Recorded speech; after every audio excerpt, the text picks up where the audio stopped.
How do you feel about the whole tariff situation? Uh, well, first and foremost, I am in full support of Trump. I'm glad he's the president, but because I've been having a lot of people that DM me too. I guess it's the aha moment, like, oh, you talked all that shit about Trump this and Trump that, and because the tariffs are affecting me. My robotics company, like I was showing you earlier, we're supposed to be reintroducing a new upgraded version this year. I'm releasing bug out bags through my gun store and the security company, Grace Private Security, and those have been I've been at a stalemate with China on those too because of the tariffs. What's a bug out bag? So it's basically like an end of the world bag. Comes with water filter, tents, knives, tool kits, first aid. But basically, if a natural disaster hit, like, for instance, Cali had the fires. Down in Florida, we get hurricanes all year long, almost. But essentially a bag for them to live out of should they lose their home or they gotta, really go outside and survive on their own. But yeah, I'm confident that it's gonna pass and things are gonna balance out and it'll make sense again at some point. I actually feel like a lot of this stuff is just cinema, lights, camera, action. They playing certain games to make the market fluctuate, make the people be in an uproar. But I do feel like it'll balance out at some point. I'll get back to business, but I do feel like overall, a lot of people, especially culturally, could combat tariffs in the sense of like community co-ops. But again, just like you said, like people want their own, or people have trust issues. But just going back to the collective thing, a lot of people would rather struggle with tariffs individually than say, hey, how can we just put our paper together and figure out how to buy the machinery and start producing in home? Or how can we pull up on a distributor that's in Pakistan, put our bread together, and we still gonna balance out better than paying these high prices because of the tariffs. But I do feel like that too will pass, and everybody who been DMing me trying to make me feel bad, they can go to hell when everything get back to normal. Because I have somebody at least once a week that just talk shit to me and be like, yeah, you want to vote for that orange motherfucker and look at you now. And I'm like, okay, I'll take my lick. It'll get back to normal. We still in business. Yeah, man, look, I voted for Kamala. Mm-hmm. I voted California where it kind of didn't matter. Right. I got you. California's always Democrat anyways. Mm-hmm. But if you voted for Trump, I respect that as well. And yeah. I actually didn't vote. I'm in support of him. Like I feel like I understand him on a different level than like the average person that I've had conversation with. I can't speak for everybody because I don't talk to everybody, but I know within my family and culturally, a lot of the conversations I have with people, I just think they don't really understand the situation on the level that I feel like I understand it. Look, if I had an extra $1 million lying around right now, I'd be plowing it into the stock market. Right. But unfortunately, my money's tied up in other shit right now. But if I had $1 million right now, I would put like 80% of it in the stock market. Right. Because it's times like this where the fortunes are made. Right. If you look at the stock market over the last 150 years, if you put your money in at any point, at the biggest highs, the lowest lows, anything in the middle, and you kept it in there for at least a few years, you were guaranteed to make money. Right. All you had to do was just keep it there. But people don't look at that. And they also don't understand, like, well, when my company, if my stock, grows, how do I benefit? Right. You benefit because you now have an asset that's way more valuable. Absolutely. Well, do I get to spend it? Well, I mean, you could, but you shouldn't. Right. People like to sell off half of it and take their profits. And I'm like, well, now you own a lower stake in something that's successful. Right. That's like, for example, let's just say that you buy 10% of the Lakers. The Lakers win a championship and they have this young squad that's about to dominate over the next 4 years. Right. Are you going to sell half your shares in the Lakers on that first year? Right. Because now it's worth 20% more? Or do you keep your money in there because 5 years from now it'll be worth 10 times more? Absolutely. But people don't understand that. But I don't think people have a lot of times the maturity to plan out multi-years in advance. Right. And I'm going to leave it with this. Like the biggest thing that I have with people and the way they approach business and life in general is this. You start school in kindergarten. It takes you 12 years or 13 years to graduate from high school. You have a 13-year plan. Right. If you go to college, that's another 4 years. Yep. That's 18 years. 17 years, right? That you put into a plan that at the end of that plan, you feel you'll benefit from it because you have certain things. You have a degree under your belt, whether it's a college degree, high school diploma, the skills you learn and so forth. People don't see anything weird by doing that. A 4-year college plan doesn't seem weird to most people. But yet they start a business and they want a result after 6 months or a year. Agree. I run into them type of people every day.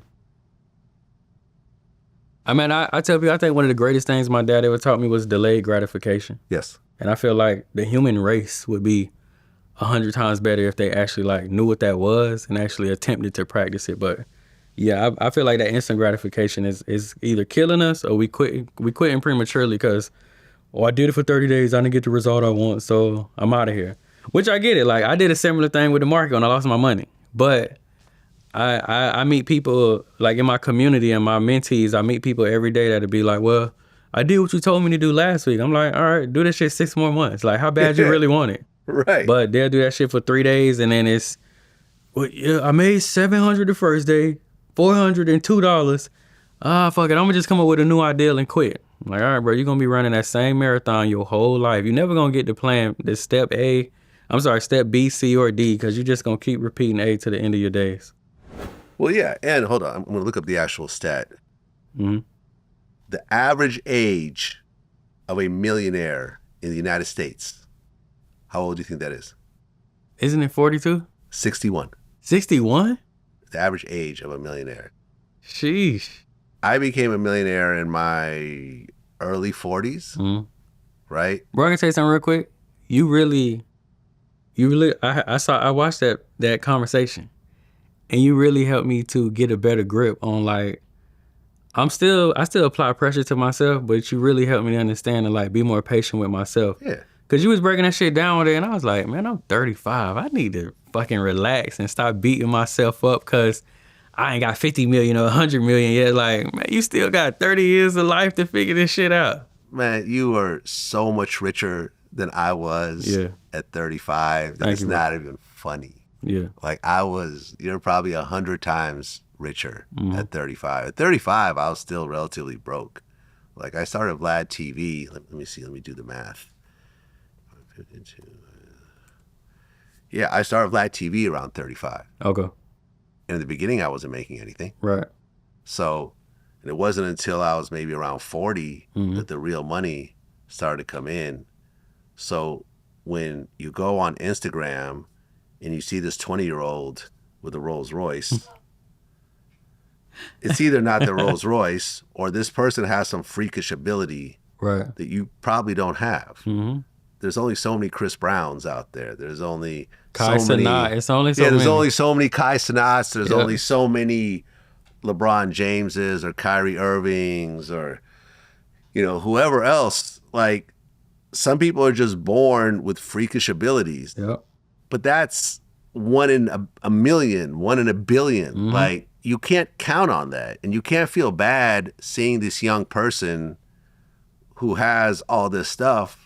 And I know that everyone wants nice things. Everyone likes nice cars. Everyone likes designer clothes. Everyone likes jewelry. Everyone likes to travel first class. Like I get it. People like to fly private. I never fly private. It's too fucking expensive, right? I learned my lesson with that.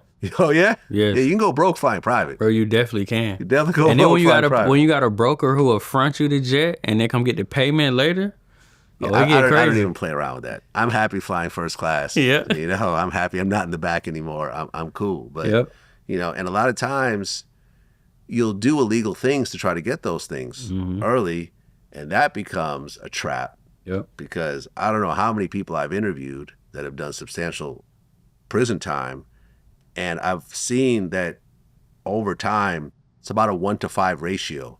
You could ball out illegally for a few years, but for every year that you're making illegal money, you'll probably do 5 years in prison. You're going to give back 2 to 5 of those. You'll give back 5 years. Yeah. And if you do the math, think about it. Yeah. You'll get 1 year to make $100,000 off selling drugs, and then you'll be in jail for 5 years where you're making nothing. Right. So over 6 years, you've only made $100,000.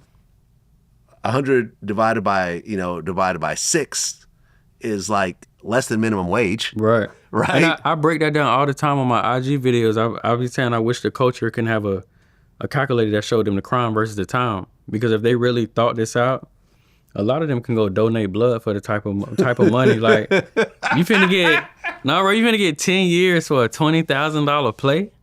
Man, you could have donated blood for it. You could have sold bottles of water and made more money than that over the course of 10 years. But I tell people, like, it's a huge difference between thinkers and reactors. A lot of people gonna think it through. A lot of people just gonna react off impulse.